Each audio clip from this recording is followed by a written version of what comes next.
So just because you're not the CEO or Fortune 500 company, or you're not bringing in $1 million checks or $100,000 checks, or you don't have 100,000 followers and subscribers, or just because you don't have those things does not mean that what you're doing is not of the same value. And that's the point that I'm trying to get to. God has called all of us in different seasons to do different things. If you think about it, that's just how everything works together. Somebody got to be over here doing this. Somebody got to be over there doing that. This person is doing that. That person's evangelizing. That person is a doctor. That person is a lawyer. That person is a pilot. Oh, that person is a stay-at-home mom because I need her to pour into that kid because in just a few short years, he's going to be over here doing this because I have this for him. And then everything work. He knows what he's doing. He knows what he's doing. Hey, everybody. It is Shanice Parker, and welcome to another episode of the Crumb Studio podcast. I am so happy to have you here, whether you are watching me, I see you, or whether you are listening to us on podcast platforms such as Spotify and Apple Podcasts. Yes, I'm going to get it together. It is so good to be back here, back in the studio, recording another video. Y'all, I'm really trying to get this podcaster life this down, okay? For all of the creatives out there, the podcasters out there who have been doing this, who have experience in this, who are well organized and well versed, kudos to you. Okay, because your girl is really she's trying her best, okay? But nonetheless, I am getting excited. And it's funny because every time I come in here, or if I'm on my way, or if I'm thinking about, the episode or what I'm supposed to be doing, I am extremely nervous about it. I'm extremely nervous about it. And maybe it's just because it hasn't, all of the ideas and the plans that I kind of made, they haven't worked out yet. And so now I'm like, okay, God, what do I do now? Because what I had planned didn't work.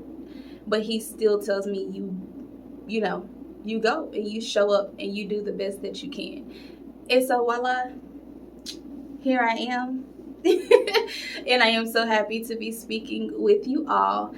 How y'all doing out there on these internet highways and byways? How has back to school been for y'all? Or was falling back into routine easy? Has it not been easy? Your baby's falling asleep in class. Any of y'all getting any phone calls home yet? What's going on? I hope it has not been any of that. I hope it has been a smooth transition into this new academic year. I pray that, babies are excited to go to school and to learn and to, make friends and create new friendships and relationships. And yeah. How's work? I know a couple of people that actually took off of work. They had the ability to take off and be off with their children for several weeks during the summer. And then as the kids go back, they had to transition back into working and, getting back on the grind. So I hope that's going okay for y'all too. Okay. But yeah, so today, of course, it's just me. So our conversation, it's going to be quick. We're going to get in, get out, I know a lot of my content has been long form content, and I'm working on doing better. So doing a little bit of short, a little bit of long. I'm going to work on it because I told y'all I like to talk. So we're going to see how it goes. Okay, so today we're actually going to discuss something kind of following up from the previous video. If you have not tuned in and watched that video about purpose, about, being the helper, being the server, being that person, that supportive role. If you have not watched that, go that way. Go that way and then come back. Or stay and then go. However you choose to do it. But that was last week's episode. We talked about how sometimes we can feel swallowed up in, helping others and serving to help bring their vision to fruition. And so I got a few comments and then a few questions, but more so, someone asked me to kind of go in depth about it a little bit more. And so that's what we're going to do. And because I've kind of noticed a trend this season, we've been talking, kind of sort of about parenting. Okay, we've been talking about parenting. We talked about, being children of addicts. We talked about being built tough. We've had that conversation with Jackie and how her father kind of shaped her into who she is, and the reason, one of the main reasons she is as successful as she is today. We talked last week about, of course, the non-traditional schooling, as well as just being a supportive role. And so, I'm gonna kind of stick with the trend and be a little bit more in depth with the subject matter, and use parenting as an example, just because why not, right? And so parenting, of course, is if you have children in your home or if you have children in your life, if you are in the role of a parent. I want to be very clear. I am not excluding anyone from this conversation of parenting. There are so many different forms of family. Sometimes it's the aunt stepping in, the grandparent stepping in, the actual parent in the home. Like, we included. Okay, we are included. And so we discussed not finding purpose or seeing purpose or value sometimes in being a supportive role to others. And so I want to bring this around because everything kind of works with my life, right? I can only really speak from experience and the experiences of those closest to me.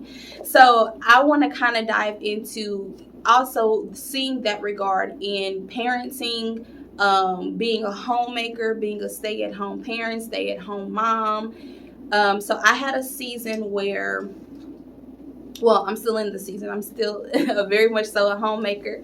But I had a season where I was laid off from my job. So we just gonna dive into it. I was laid off from my job back in 2020. Okay.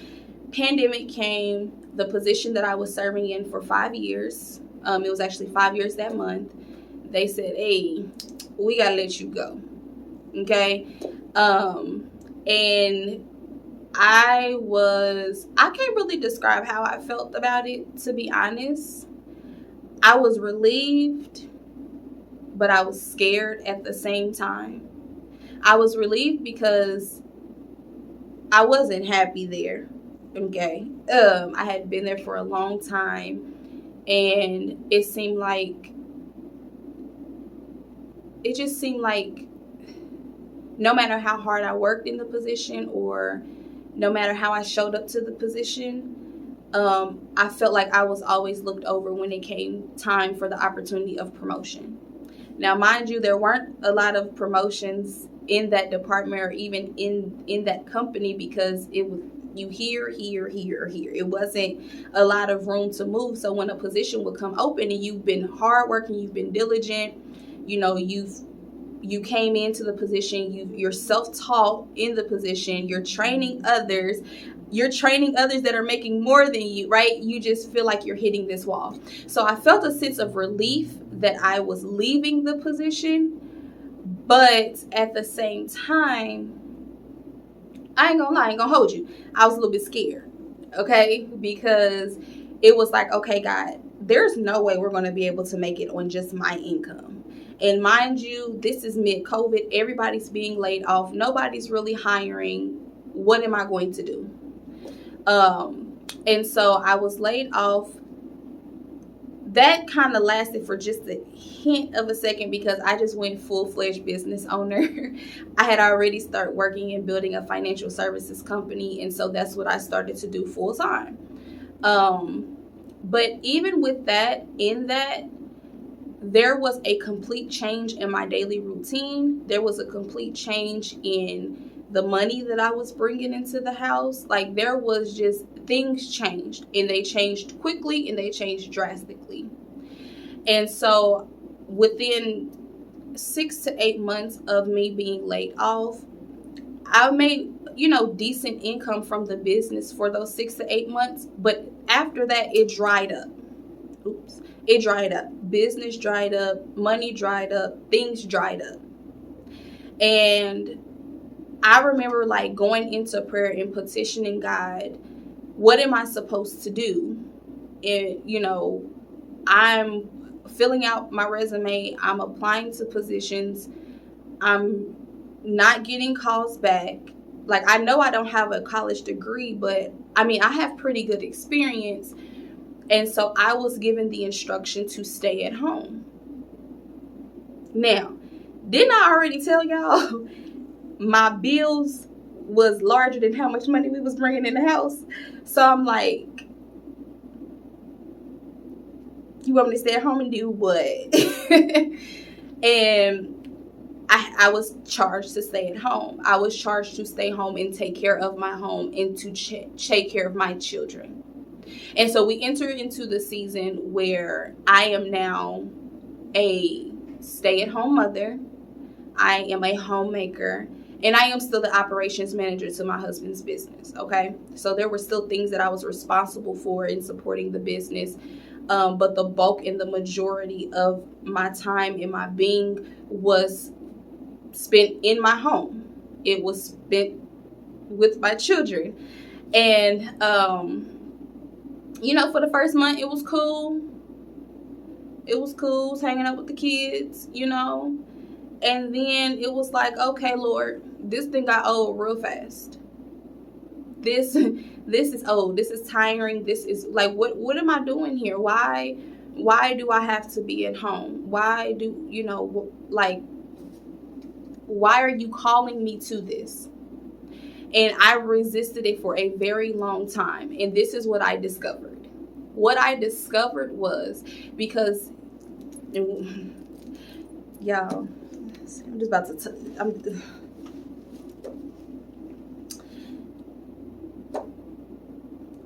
vulnerability. Woo. So for years, I had already been battling depression. Okay. So now I am home and I don't have anything to occupy my time. So I am finding myself gravitating to my bed, right? I would get up, I would cook, I would do, the basic things. I would make sure the house was tidy. And then I would gravitate. And then it became like this, I became like this big ball of confusion, anxiety. I had extremely low self-esteem. I just felt completely lost, completely useless, completely purposeless. And what I had learned and what I battled the most in that season was that my worth was connected to working and contributing financially. So because I was not bringing home a paycheck, because a paycheck was not connected to what I was doing, I didn't see value in it. All I could see was my husband is going to work. He's working crazy hours. And I'm at home. I'm at home. Now, mind you, previously I would work and I would keep the home. I've never not kept my home. But it was just something about being at home and feeling like I'm not doing enough. That's what it was. I'm not doing enough. I'm not contributing. He's carrying the family on his back. Like, I had these constant thoughts. So our money is not adding up, and then I'm looking around, I'm looking at my children, and I felt that I wasn't even doing, then it started to snowball into I don't even think I'm doing a good job as a mother. We're gonna keep. I don't think that I'm doing a good job as a mother. I have a teenager who's going through the things that he's going through. I have 2 small children who are, You know, they not bad, but, you know, they be acting, you know, they're not listening. I have two small children who are not listening, or they are displaying behaviors that I don't necessarily like. And so I just felt just extremely overwhelmed. I felt like I was drowning. I felt useless. Completely useless. And so that's when we go into, and that, you know, that's my heart. That is my honesty. That was very difficult for me to say on this camera, but it is the absolute truth. In that season, 2022, it took a while to come on out of it. 2020, 2021, we gonna rolling into probably the first part of 2022. I struggled heavily with not making money. And it almost felt like God was punishing me a little bit, because, like, Lord, we're struggling, and I'm an able-bodied person. I've always taken care of myself. I've never not taken care of myself. Why are you telling me to sit down? Why are you telling me to stay home? What, like, why? It just wasn't making sense to me. But we serve a God that thinks about, it's beyond our understanding. It ain't gonna make sense. And what he called me to in that season was to truly take time to spend with my children, to cultivate a home that was full of peace and love and laughter and joy. It was it was time for me to really ground my home.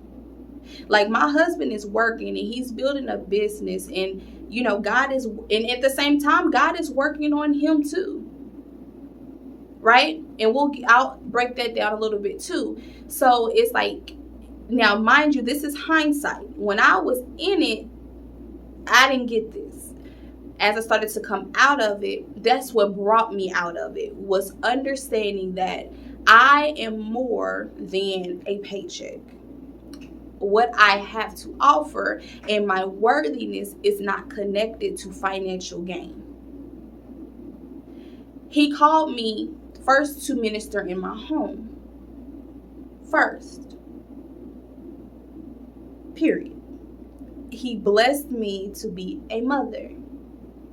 Okay? And then he also called me to be a wife. And so as I started to really study the Proverbs 31 woman, and as I received word, because again, it's important to have community that hears from God and can help you see what it is that either you're refusing to see or something is blinding you from seeing it and hearing it. As I was receiving word, the instruction was very clear. God has called you to rest in this season. God has called you to spend time with your children, to love your children, to discipline your children, to create structure in your home, lasting structure. Because the thing with it was, again, always been a hands-on parent, always been a pretty good mom. Okay, not perfect, but I've always been a pretty good mom. I've always made sure the needs were met. You know, they were bathed, they were clothed, they had a bedtime. I was good at those things. But when you are working, when you are tired, when you are exhausted, sometimes you don't really get to hone in on the things that need to be honed in on. So that's what God was giving me the space and the opportunity to do, to completely rebuild the foundation of my home. So I served purpose and I continue to serve purpose, but specifically in that season, no, I was not making money. But he called me to something greater than that. He called me to lead and to cultivate our legacy. And then he gave me the time, the space, and the permission and the resource, because even though we weren't making all the money we needed to make, we still didn't go without. So he gave me what I needed in order to do that. Okay? I do have notes because, you know, I told y'all. I have notes, okay? And so when it comes to, you know, feeling like you are purposeless, I want to get down to feeling like you are purposeless and that you don't, because you are not working, or you may be taking care of a loved one, right? You may be the person that has to take care of the family member that is sick and that needs to be cared for, and you're not necessarily able to do exactly what you want to do or what you imagine you'd be doing right now at that moment, but you are taking care of a loved one, you are a stay-at-home parent, and you are caring for your children. You're like, do not despise that. You are exactly where you are supposed to be for a reason. Okay. And for the parents, because, in our society, it's not just parents, it's fathers too. For the parents who are home, who are keeping the home, who are teaching your children, like we have homeschooling parents who are teaching your children, who are creating disciplined individuals. Do you know how much strength and energy and self-discipline it takes to be consistent and intentional with raising disciplined and responsible young people? How much brain power and focus that takes? Maybe it don't take that much for y'all, but for me it did. Because not only did I have to teach them, I had to display what I was teaching. So for those of you who are feeling unworthy and purposeless because you're not contributing financially, you're not going out making a big paycheck, you're not, all of these societal standards and societal norms, or, you can't, erase, get rid of it. Because what you are doing is serving so much purpose. We are literally raising and cultivating young individuals who are going to grow up and be the people that are running the country. These are going to be the people the new individuals that show up into the medical field and show up into the tech field. And they're going to be the new teachers, and they're going to be the doctors, and they're going to be the lawyers. And these are the people we are shaping and we are molding. And we don't find purpose in that. Like now when I sit with, I'd be like, that's crazy, because we get caught up in the everyday. We get caught up in the everyday. We get caught up in the mundane. We get caught up in, oh my goodness, we're doing laundry. We're cooking breakfast, lunch, and dinner. Oh, we're going over multiplication today. Okay, I'm showing my kid how to clean their room, for the 5th time. I'm taking them to practice. You get so caught up in the mundane, in the everyday, that you lose sight of the value. You lose sight that you are literally building brick by brick. And that's with anything. It can be hard to stick with things and see the value in things when you just feel like, oh my God, I am literally doing the same thing. What purpose is this serving? It has to be something different, because the everyday just becomes it just feels like you're repeating day after day. But I'm telling you, you are serving purpose. Thank you to those who reminded me how much purpose I was serving by spending time with my children. Listen, then I got to go into overdrive. I went into what I call correction mode. So because I was a little bit more still, and I was a little bit more present, both physically and mentally. Now, yes, I was battling depression, but I still was able to be present.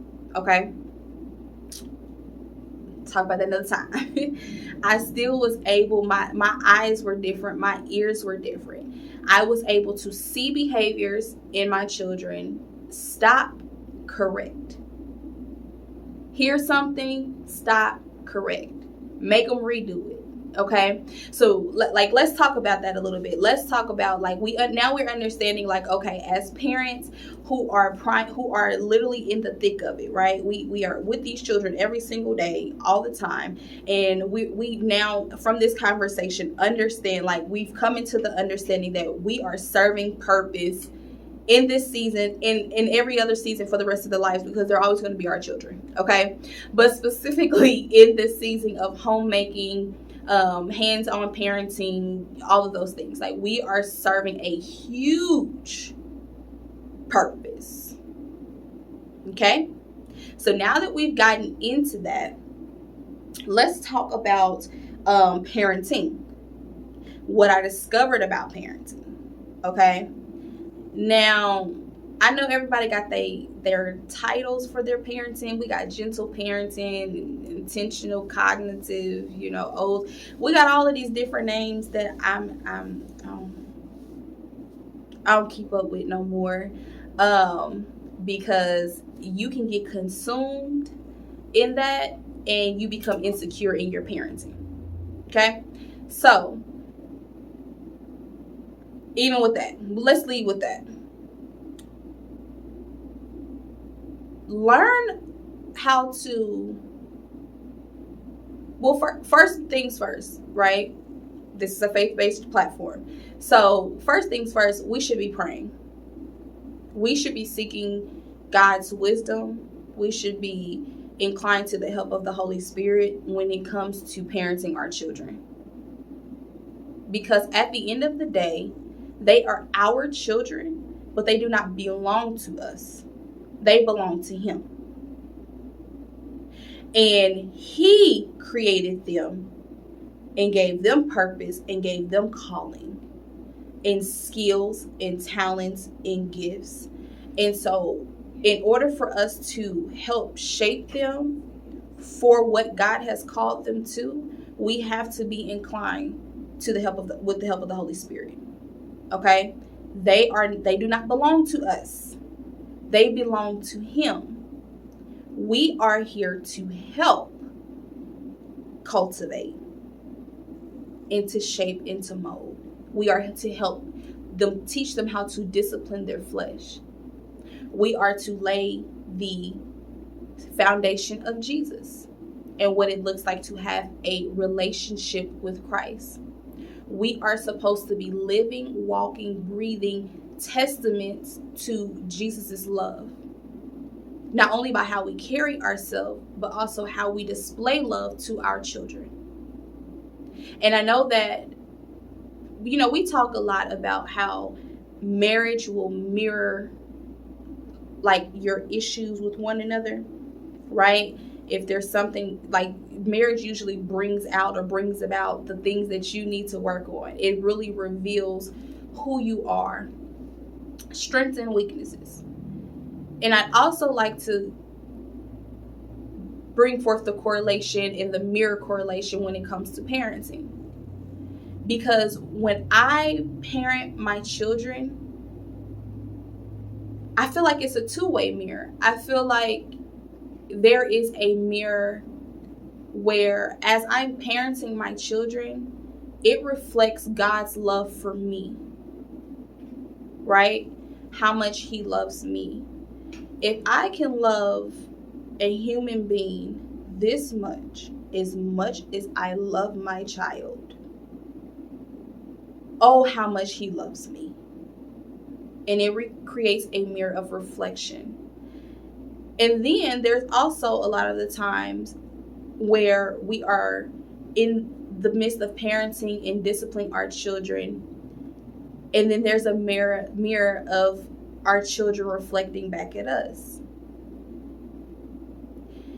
What I mean by that is the greatest lessons I've learned in parenting was while I was usually disciplining my children. And either they proposed a question to me, or I could recognize that I was disciplining them for something that I was doing and displaying, or I was disciplining them for kind of the same, for a behavior that they was doing that I did not like. Right? So for me, it's like kind of a twofold, and it all goes hand in hand because, again, when I look at my children and when I parent my children, and when you experience all of these moments, right? Moments of pride, moments of sadness. Like when I think about it, it often makes me think, is this how God feels as He's like in relationship? And essentially, I feel like God is parenting me, right? Is this I pose that question all the time, like, is this how God feels? Like, when my kid is disobedient and I've said something 1 or 2 times or even 3 times, and they are just completely disobedient and just didn't do what I asked, it usually like reflects back to me like, oh, is this how my father feels when he's asked me or told me to do something and I ain't did it? So it's almost like this, and mind you, we're humans, right? I can only, he's not human, he's God. And so he's beyond any characteristic that I can give him. You know, I don't know if God could ever be disappointed in me, because I don't know if he has that certain, I don't know if that's, I think that's a human emotion. But even in that, it still holds me accountable, because I don't want my father to, even the idea of him being disappointed in me saddens me, and it saddens my heart. And so when I get into parenting, the first thing that I've had to establish is I have to pray. God, I really need your help in parenting my children, how I discipline them, how I speak to them, how I correct them, you know, what is too much, what is too little. Like, that's the first thing. It's important to have a village, but it's also very much so important to be confident in your parenting ability. We can sometimes allow our insecurity to just completely override everything. Like, and we will take any and everybody's advice, and now we're trying to fix it and make it different and make it, and it's just like, listen, even good advice may not be your advice. So like, you have to be confident in your parenting, because we're parents, we're going to mess up. Like, we're going to mess up. Like, we're going to mess up. Now, you get to, how quickly you get and you recoup, that's on you. But you're going to mess up as a parent. We are humans. We are flesh. It happens. So I would say pray and seek God about how to discipline, how to parent your children. 2, be confident in your parenting ability. Even if you don't feel like you are a good parent or a perfect parent or a whatever parent, the parent that you desire to be, you get to make the decision to improve every single day. Every decision is just you improving. So you may have yelled yesterday, but today I'm not going to yell. I am going to display self-control. And then you learn that as you start to display the things that you are requiring of your children, they inadvertently do it. If I lack self-control, most of the times I have children that lack self-control. Reflection. I'm frustrated with you because you're not listening to me, but this is the behavior that I am displaying to you. Right? So we have pray, we have be confident. You can always get back up. If you feel like you failed as a parent yesterday, get up, apologize to your children, put a system in place, and let's keep it pushing. That would be my 4th thing, is put a system in place. Listen, everything works on systems. You need systems for your children. Okay? You need systems, you need structure for your children. Whatever style of parenting you have, you need systems and you need structure for your children. So that was the thing that changed the game for me. Okay? I went from having to repeat myself, kind of like I don't really have to do any of that anymore. So I set up a system in the morning, I set up a system in the afternoon, I set up a system in the evening. This is the system. Okay, so this is the system. So set up a system for your children, and within that system, create whatever structure you want to create, and they will thank you for it, right? And so here's the thing with the systems in the structure, because sometimes it can be very difficult to do and challenging to do when you've done things with your children the same way for so long, or you kind of just allowed them to be. You are the parent, and you have the authority to change whatever it is that you feel like is not working in your home. You are the leader of your home. Okay, you are first and foremost the leader. It is our responsibility to create and cultivate spaces that are conducive for the well-being and the growing and the nurturing of our children. It is our responsibility, no matter how much they resist it. That is what God has called us to do. So again, you create a system, you create a structure, even if it's just one thing at a time, even if it's just implementing a new bedtime, one thing at a time for 2 or 3 weeks.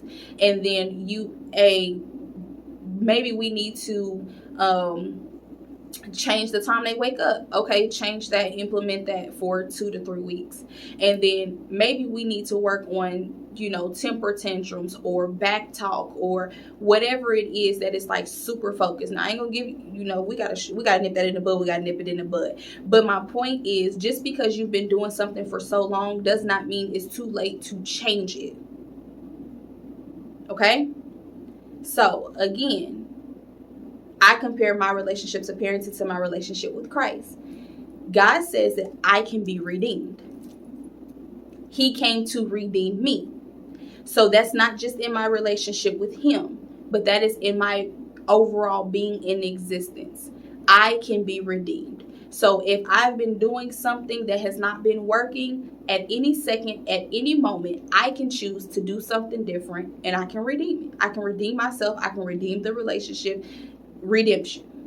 So for all of us parents who may have had or felt like we are not the greatest parents, or we're not doing this right, or we're not doing that right, it is not too late to change. Take accountability, apologize to your children, implement structure, implement systems, hold to your commitments, because you first have to be the example. Hold to your commitments, hold on to your word, show up for your children, and do what God has called you to do, which is to be a parent. Be a parent and show up confidently in that space, right? So I don't get it right. I'll say maybe like I don't know, I don't get it right. I don't get it right often, but that season also taught me how important it is to apologize to my children, and how to say, you know what, you're right, and mommy was not right, or mommy was so wrong about that, or you know what, mommy did not speak kind when I said that. I am so sorry that I spoke to you that way. That season taught me how important it is to treat our children as humans. Yes, they are our children, but they are also humans. And for whatever reason, sometimes in parenting, we teach our kids to do things with us, except like we're the exception to the rule. So for an example, my daughter had a huge issue with like boundaries, with like allowing people to violate her boundaries in her personal space, and yell at her, and all kinds of things. And so I'm teaching her, hey, you don't have to allow anyone to speak to you that way. You can politely say, I do not like it when you speak to me that way. Please don't do it again. And now, mind you, we're talking about like being at school and cultivating friendships and just teaching people how to treat you, right? But then I would yell, or I would do like the same thing she was struggling with, and I'm teaching her how to establish boundaries and just really be a confident individual. I'm ignoring. It's like, yeah, you can do that with your friends at school, except for me. Like, why is there this exception? Now, mind you, we are parents. Yes, we have the final say so. We can overrule some things, but what I'm saying is, in like the everyday things, as we are teaching our children, let's make sure that we are still like participating and like teaching them boundaries, teaching them how to establish healthy boundaries, teaching like they are humans with feelings and gifts and talents and like their own desires and their own passions. They are individuals. They are not supposed to be, we are not supposed to be living vicariously through our children and make like They are people. They are people. They are people. And so, whatever, version of parenting that you subscribe to, I think I'm a little bit of everything, to be very much so conscious parent, very much so a stern parent. I believe in discipline. But yeah, we're gonna have some structure and a bedtime over here. You know what I'm saying? So I think I'm a little bit of a mixture of all of these things that people are saying. But yeah, I just that's it. I think I've been talking long enough. This, like, that's all this episode was. It was to really follow up on someone asking me, like, what do you mean by serving and being a supportive role, and can you go a little bit more in depth? So I thought that I would use parenting, particularly stay-at-home parenting, as an example to that, because again, it's a 24/7 job, and you are literally pouring what you have into other individuals. You are teaching, molding, shaping, guiding, instructing, loving, praying for, caring for, feeding. You are doing all of those things to make your children's lives, well, I do it to make my children's lives better. There's going to be so many things that happen to them. Life is going to happen to them, and I won't have any control over those things. But what I do have control over is how I show up, and how I make them feel loved and secure and safe. How I make sure that when God provides, I make sure that it is extended to my children. I can make sure that I show up as the role that I'm supposed to, and make sure that things are multiplied. I can make sure that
this, or I could be doing that, or I could, like, that is what I'm addressing. The not truly understanding the purpose in what you're doing in this season.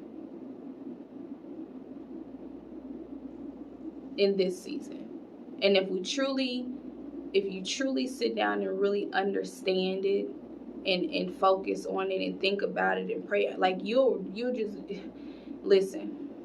It's no small thing. It's no small thing. So just because you're not the CEO or Fortune 500 company, or you're not bringing in $1 million checks or $100,000 checks, or you don't have 100,000 followers and subscribers, or just because you don't have those things does not mean that what you're doing is not of the same value. And that's the point that I'm trying to get to. God has called all of us in different seasons to do different things. If you think about it, that's just how everything works together. Somebody got to be over here doing this. Somebody got to be over there doing that. This person is doing that. That person's evangelizing. That person is a doctor. That person is a lawyer. That person is a pilot. Oh, that person is a stay-at-home mom because I need her to pour into that kid, because in just a few short years, he's going to be over here doing this because I have this for him. And then everything work. He knows what he's doing. He knows what he's doing. And he also knows your heart's desires. But be proud, feel worthy, be content, have gratitude that you, and what, literally you, only you can do what you're doing and have the impact. Like, there's other people that love my kids, and there's other people that take great care of my children, but there is something specific God has called me to do in their lives that others can't do, that he needs me to do. And as I'm doing it, and as I'm parenting, here's the thing about it too. As I'm doing it, as I'm parenting, as I'm disciplining, he's reflecting back to me the places in the things that he has to clean up. Right? Like, he showed me, prime example, he showed me in 2019 that I was dealing with the spirit of rage. Now, I never recognized that. I didn't know myself to be like a rage-filled person. That was something I was completely blinded to. But in this particular season, my oldest son, has started to get into a little bit of trouble. And I would get hot, like literally hot. My heart would pulsate. What is it called? Pulsate. I would yell. I could not control myself. I had rage. Okay? It wasn't anger. It wasn't like I'm mad at you. It was rage. It was rage. To the point where, I'm feeling like I'm having a heart attack. That's how bad it was. I feel like I'm having a heart attack. That's how angry I am. And that's how much I'm going to scream. I'm going to yell.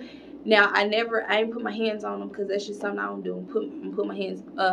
But I mean, I'm going to scream until I get done with it. And you can talk back, and I'm going to keep screaming, and because I'm filled with rage and I have no self-control. It completely consumed me.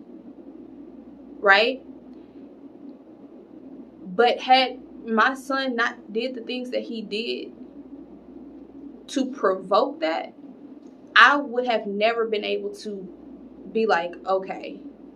Like, God wouldn't have, the lens, the mirror, it was a reflection back. Like, yeah, he's doing these things. But when did rage since when is that okay? Where in the Bible does it tell me that you can be full of rage? As of why? You need to get that in order. And so I had to go through deliverance to be delivered from rage. And then as I was being delivered from rage, he revealed the roots. in the connection, in the parallel to my father, right? Another in this season, another, and so I don't have rage anymore. I'm very like, I don't have rage. Thank you, Jesus. Another one would be my daughter. Like, I would parent my daughter, and there would be things that she would do that just would, it would irritate me a little bit. It would irritate me a little bit. More so like the crying. She don't really do it no more, but she would have these moments where she would just bust out into tears, and I would be like, what's wrong with you?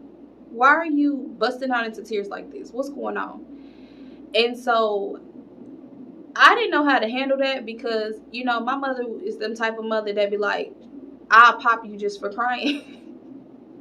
So I didn't necessarily know how to handle it, and I really tried to handle it the best I could. But when it's occurring like multiple times a day, all the time, and you're like, okay, now like it's becoming too much. But what the Lord revealed to me was, just as I was dealing with the spirit of rejection, so is she. So again, so guess what I had to do? I had to seek the help for myself, because that was a reflection that it was reflected back to me. The reason you are so irritated by it, and you can't seem to figure out what to do, is because this is literally she is an outer reflection of what you are inside. Like, she's displaying the emotions, and you're behaving the exact same emotions. So no, I wasn't like breaking down and having, I wasn't crying, but essentially I was having tantrums. I was emotionally unstable. So she was a reflection of myself.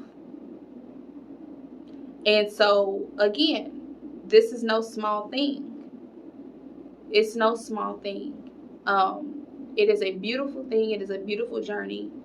And for everyone who is serving the role of a parent or a parental figure, kudos to you, for committing to it, for staying, for sticking through it, for sacrificing, for going to work, for making things happen, showing up to events, figuring out how to get our kids here, there, and everywhere, because we want to pour into their dreams and their goals and cultivate these awesome, amazing people. Kudos to you.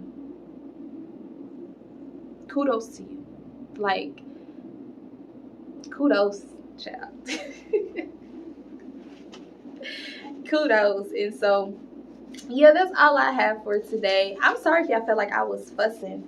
I didn't mean to fuss. I really didn't. I didn't mean to fuss, but I'm just, as someone had to like get it in my mind, in my heart, how important what I do and what we do is. Like, I just want you to feel it. I want you to understand the significance of, showing up in that role and serving, being supportive, being, giving all that you give. It won't be in vain. I promise you that. It won't be in vain.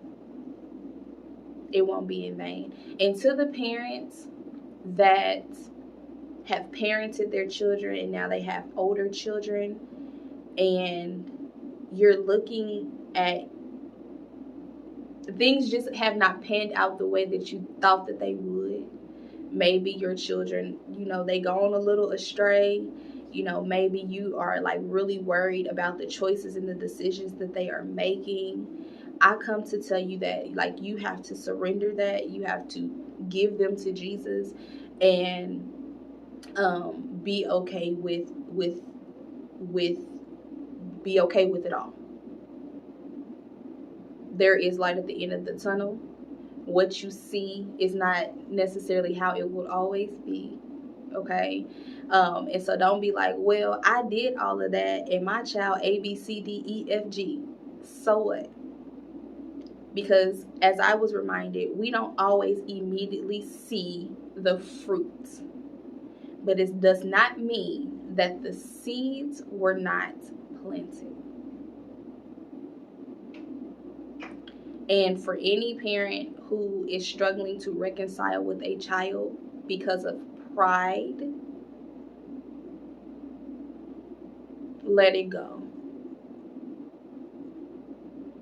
And if you are supposed to, if you feel a pulling on your heart, reconcile with your child. Okay? And if you are a child who feels a pulling on your heart to reconcile with your parents, y'all argued about something and you don't even remember what the argument was about, reconcile with your parent. And so that's all that I have for today. And that was the crumb, the crumb, that was the crumb. The crumb is, yeah, reconcile that thing, reconcile that relationship if you're supposed to.